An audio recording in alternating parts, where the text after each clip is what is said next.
Zack Snyder, Yeah. the man who brought us legendary films such as The Legend of the Guardians, The Owls of Gawool. Probably know if you've watched the channel for a while, we talk about how his trailers are pretty much the best part of his movies. And we were like, yo, the same thing is going to happen to the Snyder Cut. He's going to make us excited. He's going to disappoint us. Mm-hmm. But we watched it anyway, didn't we? We sure did.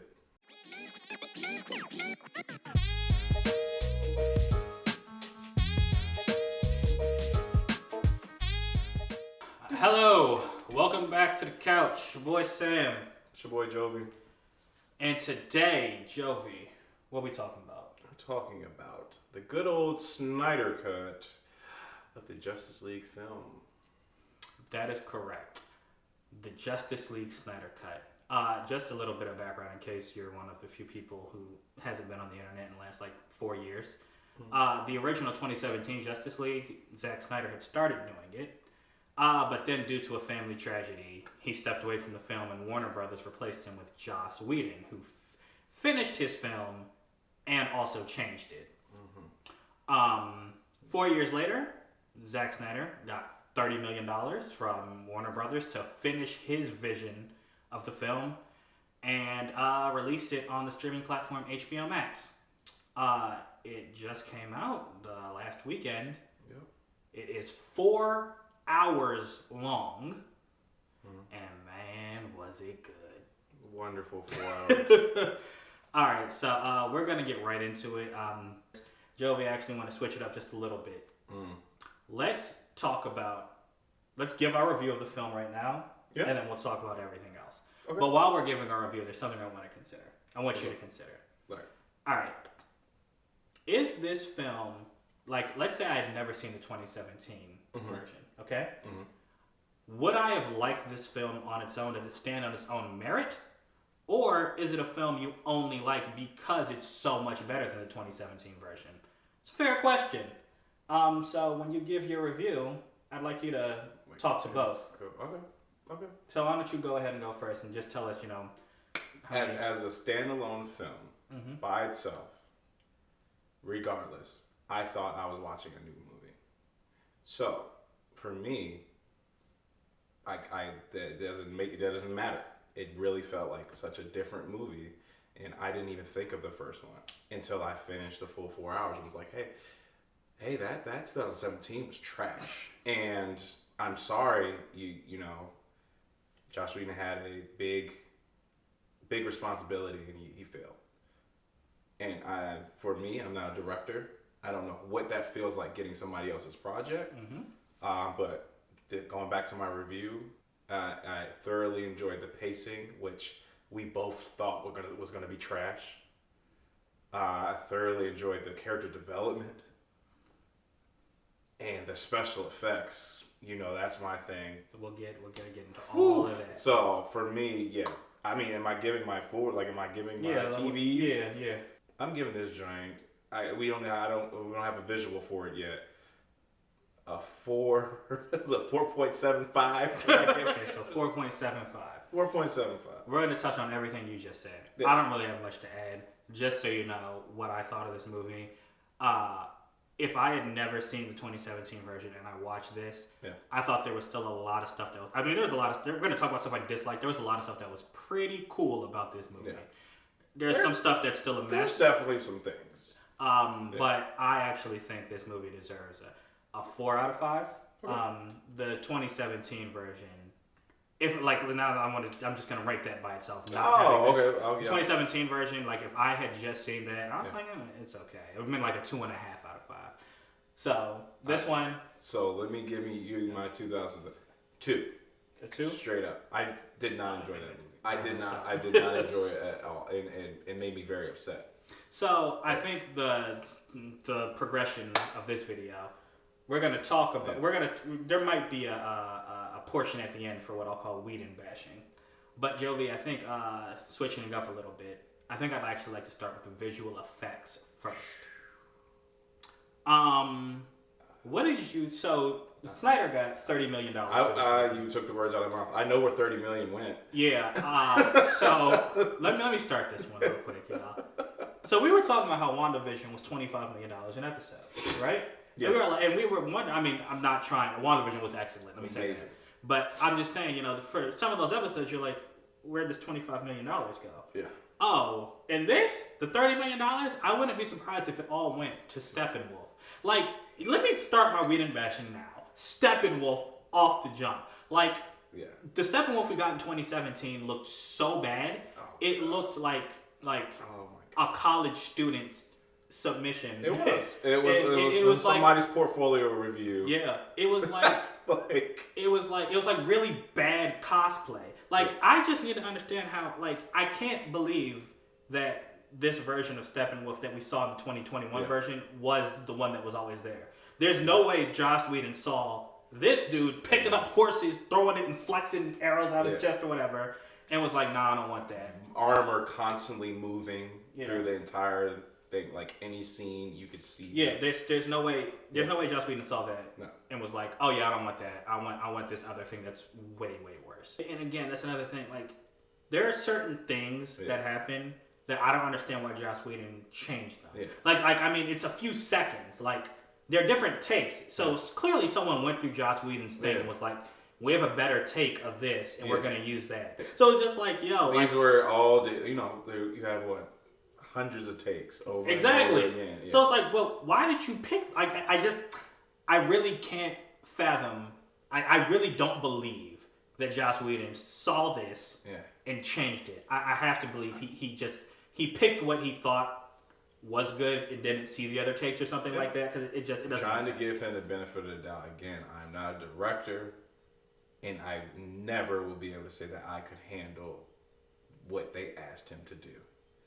And so he failed, but hey, man, clearly, like you're saying, I agree. You didn't get to see the rest of the cuts. That's true. And the way Zack Snyder works, it probably was a lot. Yeah. It probably was was hard drives of this quadruple terabytes of just film. And he probably was just like, well, can y'all just bring me the best over? And there was another team that maybe gave him a few options. Exactly. And he picked, and he was like, okay, this is a much better take. Yeah, no, I agree. He's sitting at a big computer just like. Just like that. Looking for him. Then there's just a lot of other things that were really polished with the effects, like Flash is running in the 2017 version. I just hated seeing him every time he ran. There was no weird CGI slide in this.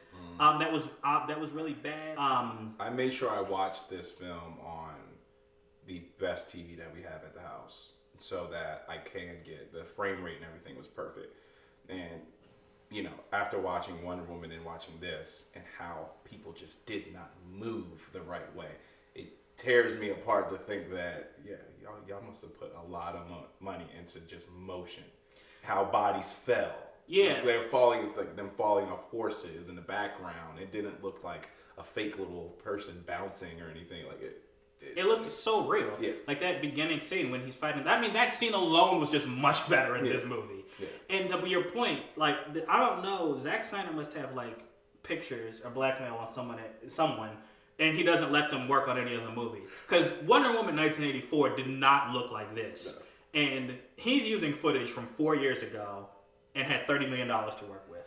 And they gave him this. Although I think it might have been, he might have gotten a little bit more actually. It might have been like 50 or so.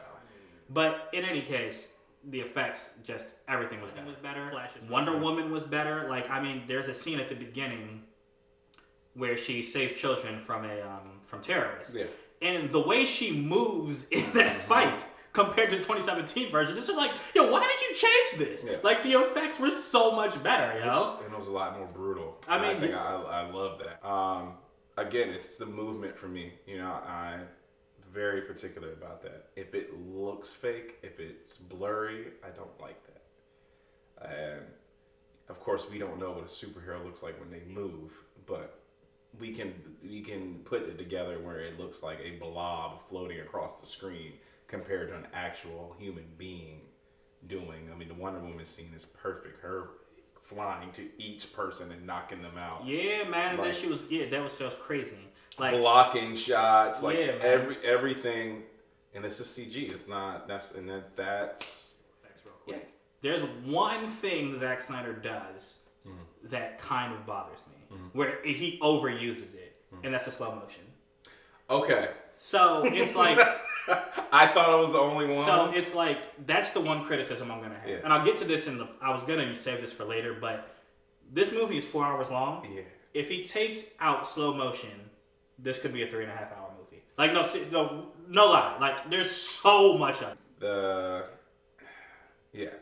When I'm realizing in with his slow motion, it's like everything's going at a reasonable pace, and then all of a sudden you're like, hold on, is this slow motion now? And it's like, oh, it is, and then the music changes a little bit, and it's like then you get real serious and you're watching it, but then you're like, okay, I've been watching this for 35 seconds already. Mm-hmm. I don't need any more of this. But then it's just like, shit, that's his style, and by the third part, I was used to it. I didn't, like, of course it was just like, man, this is necessary, but I'll take it. Gotcha. All right. I don't know, I think, and I'm the Marvel fanboy here, I really enjoyed these characters and what he did with it. I don't know. All right, let's get right there. But visual effects, I guess, where we get a thumbs up or a thumbs down. Thumbs up. I think I agree too, even though the slow motion kind of bothered me. Yeah.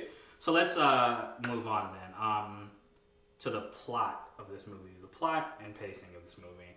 So I know we're going to be gushing over this, but so before we do that, tell me things you didn't like. Let's start with what you didn't like, and then we'll go into everything that was good about this movie. Lois Lane. Okay, let's talk about her. Everything about Lois, she just didn't feel convincing with the feeling of the movie. She's sad, and the movie definitely has a undertone of sadness. I mean, Superman's gone, and you got this threat coming. But for hers, it was just like, it's not that I don't care about your story, because she's very important. Clearly, she's important to the DC universe. Okay. But it just felt weird. Like she didn't feel like she was part of this movie. She felt like she was a different part of the movie. That was the only thing I will say that did not match. I don't know what the feeling is. Her, so Lois Lane didn't work for me either. Yeah. And I'll tell you, for one, and this is actually my overarching problem with this movie. Yeah. This movie felt like it wasn't really earned.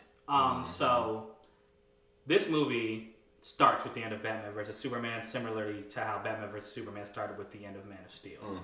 It feels like, and I really liked Man of Steel, but after that movie, I was like, I don't know anything about Clark Kent. And I was like, but I can forgive it. And I've said this before, I was like, I can forgive it because in Man of Steel 2, we'll have some character development. That didn't happen, and then it definitely didn't happen in Batman vs. Superman. Nope. So it felt like Zack Snyder rushed to this point, to this movie. Yeah. And in doing that, I don't care about Lois Lane. No, we don't have that connection. Yeah, I don't care about her at all. I don't know why she's important. I really don't even care about I like Superman. He's my favorite comic book character. But this feeling where the world loves him and Lois Lane and him are so in love. Yeah. When did we see that? We don't know we don't know that. Like, we never saw that happen. Yeah. It never happened. So I don't really understand why I'm supposed to care, why I'm supposed to believe, rather, that the world misses him so much, because the only time we saw him, he was basically destroying the city. Yeah. And then he was, like, in Batman vs. Superman, like, the world turned against him and he was, like, in court or something, if I remember correctly. Yeah.